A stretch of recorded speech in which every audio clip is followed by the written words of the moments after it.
Bonjour à toutes et à tous, heureux de vous retrouver à Psy à la maison 91. Aujourd'hui, nous allons voir le seuil d'acceptabilité en psychologie. Alors, je fais cette vidéo car la situation actuelle de crise mondiale peut être hautement anxiogène pour tous. Il va de soi qu'à un moment, le seuil d'acceptabilité des populations devra être pris en compte. Dépasser le seuil d'acceptabilité, c'est l'effondrement physique, psychologique et social. Il est dommage, par exemple, lors de la gestion de la crise du Covid-19, de n'avoir pas pris en question le seuil d'acceptabilité des populations vis-à-vis des différentes contraintes du virus, ce qui explique le changement de comportement ou de vision de la société et de la population au déconfinement. Les gens ont réfléchi.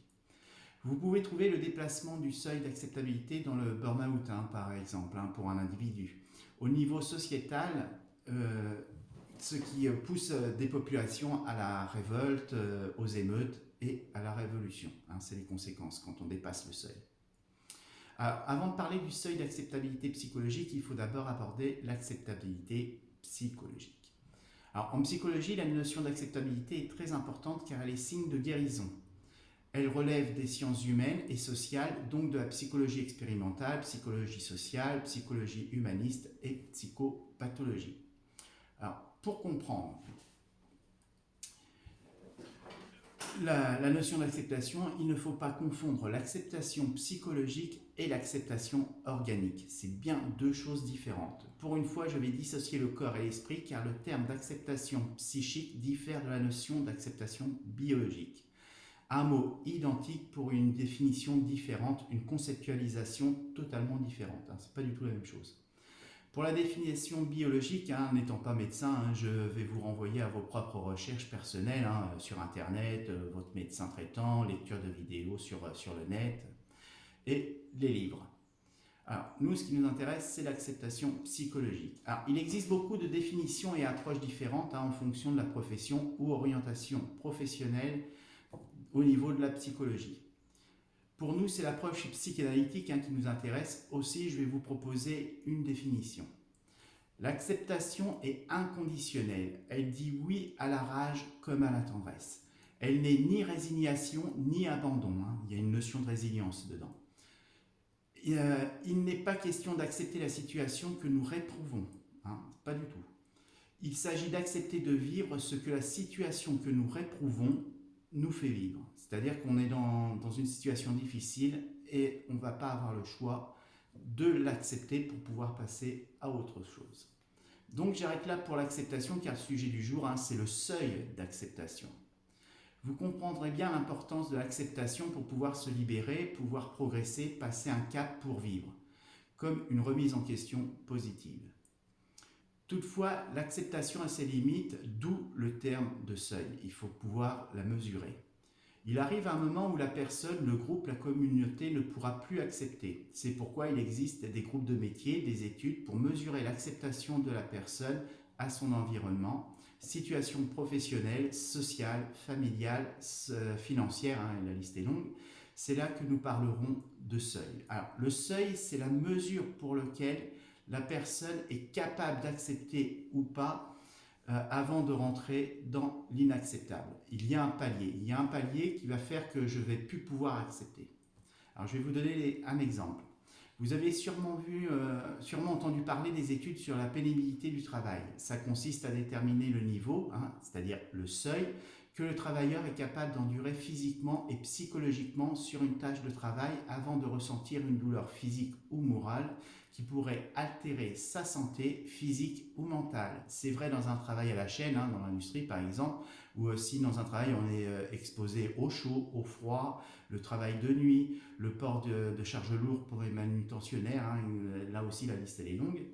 Le but étant de limiter à son maximum la pénibilité du travail dans le temps. Vous pouvez aussi retrouver la notion de seuil psychologique dans la recherche marketing pour déterminer le prix d'un bien de consommation. Je vais vous donner un exemple. Le prix acceptable d'un achat d'un téléphone portable pour le consommateur ou le packaging d'un téléphone, le design, les couleurs, les options, l'emballage, tout ce qui va engendrer la pulsion d'achat pour un produit. Ça c'est la partie de la psychologie que j'aime pas trop, mais elle existe, donc on fait avec. Le but ici est de déterminer le prix acceptable pour un bien de consommation. Vous entendrez aussi parler de prix psychologique par l'étude psychophysiologique du comportement du consommateur. Alors, ces exemples sont vrais du point de vue communautaire et social, mais si on regarde dans le prisme de l'unicité de l'être humain, ça va être différent. On va agir différemment personnellement qu'en groupe. Il y a un effet groupe et il y a un effet individuel. Donc on peut dire ainsi comme ça.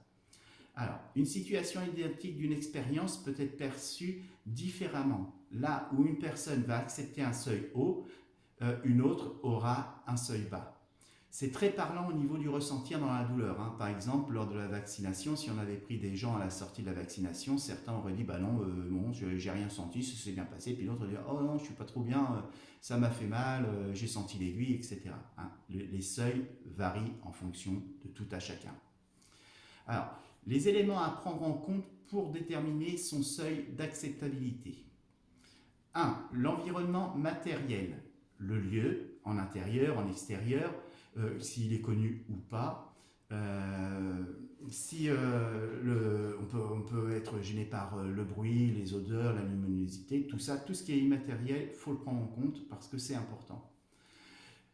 Après, nous avons en 2 l'environnement immatériel, c'est-à-dire est-ce que je suis en groupe, est-ce que je suis seul, l'état de stress, d'angoisse, état physique, si je suis malade ou pas, la peur, la somatisation, la sensibilisation émotionnelle, les relations affectives, etc. Il y a énormément de choses à prendre en compte au niveau immatériel. L'environnement social, très important, professionnel, familial, étatique, religieux, spirituel.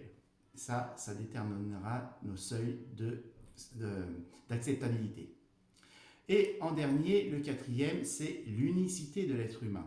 Le ressentir personnel, connaître son émotivité, avoir conscience de son éducation reçue, connaître sa structure physique et biologique, sa structure physique comportementale et familiale. Connaître son seuil d'acceptabilité est important pour se situer dans le ici et maintenant. Comprendre, s'adapter à son environnement.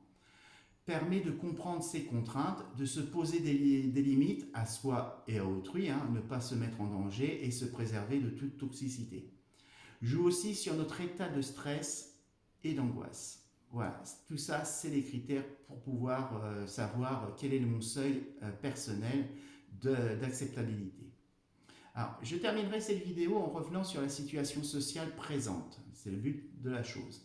Il est dommage que nos décideurs, quels qu'ils soient, ne se posent pas la question du seuil d'acceptabilité de la population actuellement. Ouais, je pense que c'est une erreur parce que ça permettrait de réguler et d'empêcher certaines choses. Alors, se posent alors 2 réflexions. Dans le cas d'arriver au seuil d'acceptabilité de la population dans le contexte de crise actuelle mondiale. Alors, la première. Premièrement, ils ignorent le seuil d'acceptation, car ils n'en ont pas conscience ou le dénient, le refoulent. Dans ce cas, ils fonctionnent comme si de rien de nouveau se passait. Tout va bien pour eux, pour la population, tout va bien dans le meilleur des mondes. Persuadés de faire le bien-être des personnes, être dans la bienveillance, je sais ce qui est bien pour toi, malgré toi, c'est exactement ça. Ils ne comprendront pas l'effondrement de la structure sociale, persuadés d'avoir bien fait, ils seront dans l'incapacité de reconnaître leurs erreurs, de se remettre en question. C'est exactement ce qui s'est passé en 1789. Quand la noblesse a vu exploser la population française, ils n'ont pas compris parce qu'eux, ils étaient persuadés que tout allait bien. Donc, le deuxième cas. Alors, deuxième cas, ils ont conscience d'aller au-delà du seuil d'acceptation de la population et du risque d'effondrement social, économique, structurel de la société. Dans ce cas, c'est un changement de société réfléchi, organisé, structuré, qui prend en compte un changement majeur sociétal avec ses dommages collatéraux, c'est-à-dire c'est la population, une certaine phase de population qui va en souffrir. Ils en ont conscience. Et c'est préparé, c'est fait. Voilà.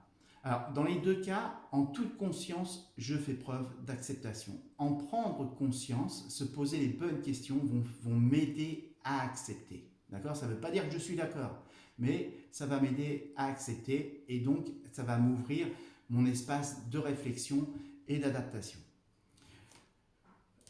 Alors, à quoi ça va servir de savoir son seuil d'acceptabilité ? Alors, la prise de conscience du dépassement du seuil d'acceptabilité va permettre de me préparer mentalement, physiquement, matériellement à l'après. Va réduire mon anxiété, mes peurs, puisque je sais à quoi m'attendre, mon stress. Je vais pouvoir être résilient et prendre les bonnes décisions pour moi et mes proches. Alors, on aurait pu faire une très longue vidéo, c'est pas le cas, vous savez, je fais des vidéos assez courtes, on aurait pu rentrer encore beaucoup plus profondément dans la chose, mais vous vous rendez compte maintenant de l'importance du seuil d'acceptabilité, que ce soit au niveau social ou individuel. C'est quelque chose toujours à prendre en compte pour être bien en réalité, pour ne pas dépasser les limites. Parce qu'à partir du moment où je vais dépasser les limites, ça va être une déstructuration, ça va être un effondrement mental, psychique. Et ça, on ne peut pas l'ignorer, c'est très important. Voilà, j'espère que cette vidéo vous aura aidé à mieux comprendre le seuil d'acceptabilité en psychologie. Merci, à bientôt, prenez bien soin de vous, de vos proches, de vos animaux, tout ce que vous aimez. Voilà, merci, à bientôt.